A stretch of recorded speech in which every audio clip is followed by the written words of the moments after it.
காரப்பொரி சாப்பிடணும் போல இருக்கு. ஒரு ஸ்பைசியான காரப்பொரி வீட்டிலே எப்படி செய்யலான்னு பார்க்கலாம் வாங்க. இது செய்யறதுக்கு கடையில இருந்து 10 ரூபாய்க்கு பொரி வாங்கிட்டு வந்தேன். இது வந்து சால்டட் பொரி. இது கூட கொஞ்சம் நான் வீட்டில் இருக்க பொட்டுக்கடலையும் கலக்காக்கொட்டையும் எடுத்து வச்சிருக்கேன். இதை முதல்ல செய்யறதுக்கு ஒரு கடாயில் எண்ணெய் ஊற்றி பொட்டுக்கடலையை நல்லா வறுத்து எடுத்துக்கணும். நல்லா பொன்னிறமாக வந்த உடனே அது கூட கொஞ்சம் கலக்காக்கொட்டையும் சேர்த்து நல்லா வறுத்து எடுத்து தனியாக வச்சுக்கணும்.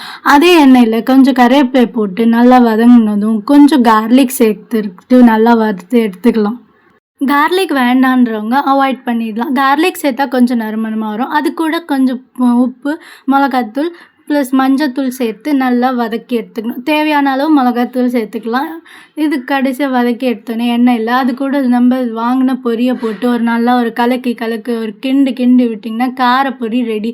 கடைசியாக நம்ம வதக்கி வச்ச பொட்டுக்கடலையும் கலக்காக்கொட்டையும் சேர்த்திங்கன்னா கடையில் செய்கிற மாதிரியே காரப்பொரி ரெடி ஆகிடும். இது மேலே கொஞ்சம் ஆனியன், கொஞ்சம் திருவின கேரட், அப்புறம் கொஞ்சம் கொத்தமல்லி, இது மூணுத்தையும் சேர்த்து ஒரு மிக்சர் மாதிரி பண்ணி கொடுத்திங்கன்னா கடையில் செய்கிற காரப்பொடி வீட்டிலே ரெடி. 10 ரூபாய் பொரி வாங்கி வீட்டிலே காரப்பொடி சுவையாக ரெடி பண்ணலாம். இதை இப்படியோ பேப்பரில் செஞ்சு பசங்களுக்கு கொடுக்கலாம். இந்த மாதிரி ரெசிபிஸ் வேணும்னா ஜே ஹோம் ஃபுட்ஸை ஃபாலோ பண்ணுங்கள்.